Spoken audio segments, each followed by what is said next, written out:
Welcome to The Explainer. We're about to dive into one of history's most epic last stands, the Siege of Masada. It's a powerful story, one that has literally helped define a nation.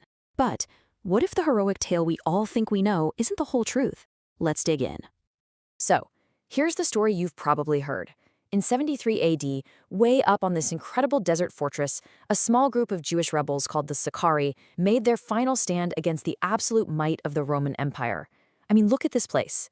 This isolated plateau, soaring over 1,300 feet above the Dead Sea, was their last possible refuge after Jerusalem had fallen. And, according to the historian Josephus, with Roman victory just hours away, the rebel leader Eleazar ben Yair gave a speech that would echo through the ages. He convinced his 960 followers, every single man, woman, and child, that it was better to die free than to live as slaves. It was an act of ultimate defiance and a story for the ages. Yeah, about that incredible account, it comes almost entirely from one source, a Jewish Roman historian named Josephus. For nearly 2,000 years, his version was pretty much all we had.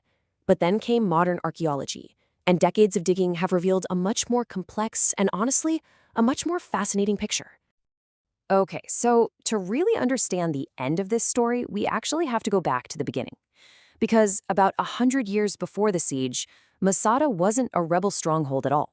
It was a masterpiece of royal engineering and, well, paranoid luxury. So between 37 and 31 BC, you've got King Herod the Great, a guy known for being both a brilliant builder and a brutal tyrant. And he transforms this plateau into his own personal fortified getaway. And he didn't just build one palace, he built two. The most spectacular was this, the Northern Palace, which just cascaded down the cliff face on 3 terraces. It had living quarters, reception halls, even a fancy Roman-style bathhouse. But Herod's real genius?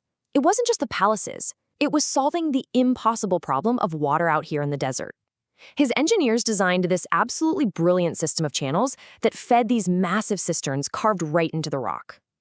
They could capture enough rainwater to keep 1,000 people alive for years, basically creating an oasis in one of the driest places on Earth.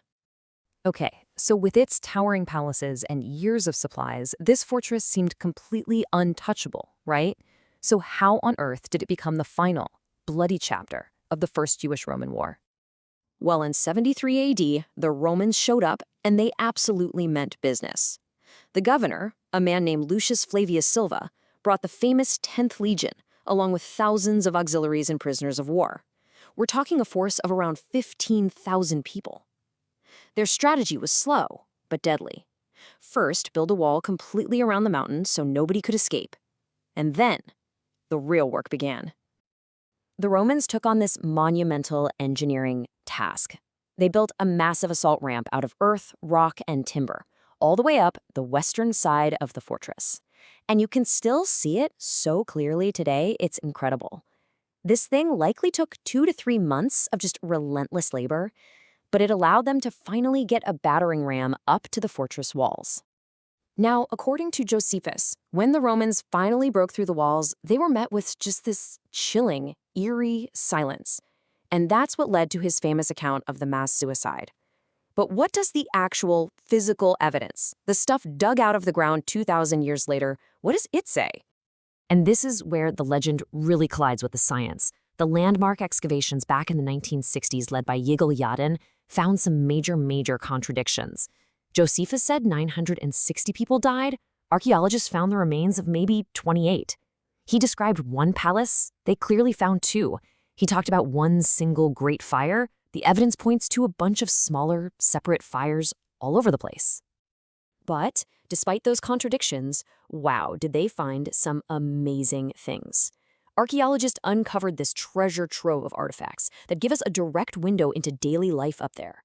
They found pottery shards, and one of them actually had the name of the rebel leader, Ben Yair, scratched into it. They found fragments of biblical scrolls, a synagogue, and even storerooms with food from the siege still preserved. These finds really paint a vivid picture of this devout community living under the most extreme circumstances. So what about those few skeletons they found? Well, they've become a huge source of debate. At the time, they were reburied in a state ceremony, honored as Jewish heroes. But later on, analysis found pig bones nearby, something you'd find at a Roman camp, not a Jewish one. And that's led some scholars to a really startling conclusion. What if those remains belonged not to the Jewish rebels, but to their Roman conquerors? Maybe the most incredible discovery of all really speaks to the site's amazing powers of preservation. Back in the 60s, archaeologists found a small jar of ancient date palm seeds. Decades later, scientists managed to germinate one of them. They nicknamed it Methuselah, and a living plant grew from a seed that had been dormant for 2,000 years. A direct living link to the time of the siege. Just amazing. So, with all of these historical questions floating around, how did Masada become one of the most powerful symbols of the 20th century? Well, its true power isn't just in what happened, but in how the story itself was completely reborn. You see, in the 20th century, the story of Masada, specifically Josephus's heroic version, was embraced by the young state of Israel. It became a foundational myth, a symbol of Jewish heroism, endurance, and this powerful, absolute refusal to surrender, even against impossible odds. This phrase right here became a national rallying cry. The site itself was basically transformed into a secular shrine. For decades, elite soldiers of the Israeli Defense Forces were sworn in right on the mountaintop at sunrise, and they would recite that famous oath, "Masada shall not fall again."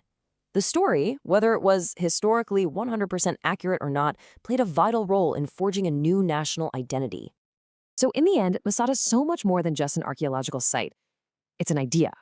It's a narrative that's been shaped and reshaped for 2 millennia. And it's a powerful reminder that history isn't just about what happened, it's about the stories we tell ourselves and why we choose to tell them. Which really leaves us with one final thought. What truly gives a story its power? Is it the verifiable facts? Or is it the symbolic meaning we find in it?